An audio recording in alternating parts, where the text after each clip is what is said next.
Hello दोस्तों, मैं active Bhardwaj. तो चलिए मैं आज शुरू करता हूँ एक सच्ची घटना पर आधारित हॉरर स्टोरी। और हाँ, अगर आप अपने दोस्त के साथ हैं तो आप एकांत में चले जाइए, और अगर आप अपने रूम में हैं तो अपने रूम की लाइट ऑफ कर लीजिए और अपने कान में एयरफोन्स लगा लीजिए। और मुझे विश्वास है कि यह कहानी आपके रोंगटे खड़े कर देगी। तो चलिए बिना देरी के शुरू करते हैं। दोस्तों, एक बार की बात है, मैं शहर में रहता था। मेरी उम्र उस वक्त करीबन 14 वर्ष की थी। हमारा पूरा परिवार शहर से गांव की ओर निकल पड़ा। मैंने पिताजी से पूछा कि हम अचानक गांव क्यों जा रहे हैं, तो उन्होंने बताया कि गांव में पूजा है, इसलिए हम सबका वहां जाना बहुत ज़रूरी है। मैंने भी कुछ और ना पूछते हुए चुपचाप, और मेरी आँख लग गई। और जब मेरी आँख खुली तो हम सब अपने गाँव पहुँच चुके थे। ठंडी हवाएं और ताजगी से मानो पूरा शरीर एकदम स्वस्थ लग रहा था। हम सब गाड़ी से उतरकर अपने घर चले गए। पूरा दिन मेरा बड़ा मज़े से गुजरा। शाम को खाना खाने के बाद मैं हाथ धोने बाहर की तरफ गया। हर तरफ सिर्फ अंधेरा ही अंधेरा, दूर दूर तक कोई दिख भी नहीं रहा था। बस लोगों के घरों के बाहर एक बत्ती जल रही थी और बाकी हर तरफ अंधेरा था। तभी मैंने देखा कि जंगल में दूर एक जगह आग जल रही है। मैं देखकर चौंक गया और मुझे लगा ऐसे तो पूरा जंगल जल जाएगा। मैं भागकर अंदर गया और मैंने ये बात सबको बताई। तो ऐसा लगा मानो जैसे किसी को कोई फर्क ही नहीं पड़ा हो, जैसे जंगल में आग लगना बड़ा ही नॉर्मल बात हो। तभी थोड़ी देर बाद मुझे दादी ने बताया कि बेटा, उसे भूत का उठना कहते हैं। सच मानो तो मैं हंस पड़ा। तो दादी ने कहा कि बेटा हंसो मत, जाओ बार बार उधर इधर नहीं देखना, वरना वो तुम्हारे पास आ जाएगा। मैं हंसता हुआ चुपचाप सो गया। अगले दिन गांव में पूजा थी, पर मैं उस पूजा में नहीं गया। मैं चुपचाप खिड़की के पास जाकर बैठ गया। मेरा साथ गांव के 2 बच्चे और थे।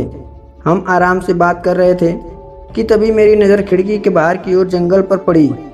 ठीक कल की तरह वहाँ फिर से आग जल रही थी।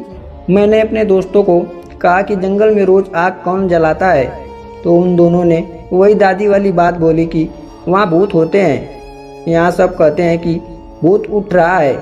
मैंने तभी अचानक से कहा कि आओ चलो चलकर देखते हैं, घर पर कोई नहीं है, चलो चलते हैं। वह दोनों ने मना कर दिया। तो मैंने गुस्से में आकर उन्हें अपने घर जाने को कहा, तो उन्होंने कहा कि ठीक है हम चलेंगे, पर हम दूर से देखकर वापस आ जाएंगे। मैंने कहा ठीक है, पहले चलो तो सही। हम तीनों जंगल की ओर भागे जहाँ आग जल रही थी।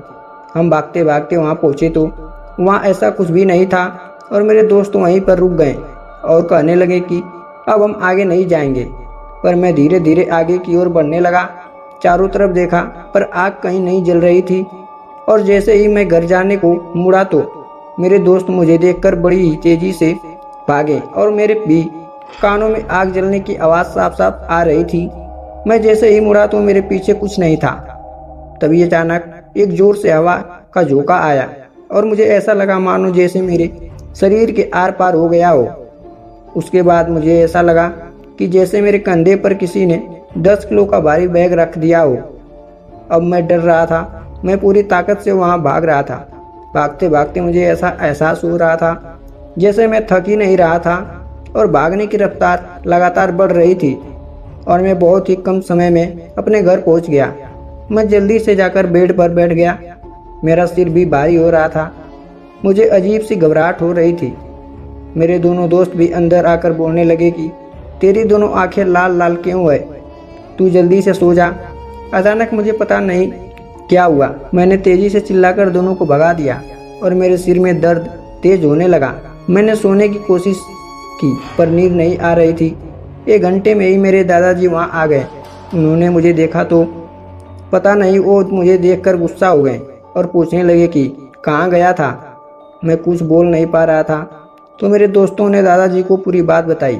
दादाजी ने मंदिर में से कुछ धूप की राख उठाकर मेरे माथे पर लगाकर कुछ मंत्र पढ़ने लगे, और मंत्र के खत्म होते ही वह जोर से मेरी ओर चिल्लाए। मेरे शरीर पर एक झटका सा लगा और दादाजी ने वो हाथ पर बची राख को फूंक मारी, बाहर फेंक दिया।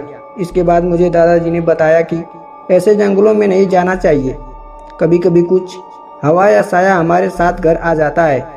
और उन्होंने भी बताया कि अगर दादाजी सही समय पर नहीं आते तो वो हमारे घर पर ही अपना जगह बना लेता और फिर वो आसानी से जाता नहीं।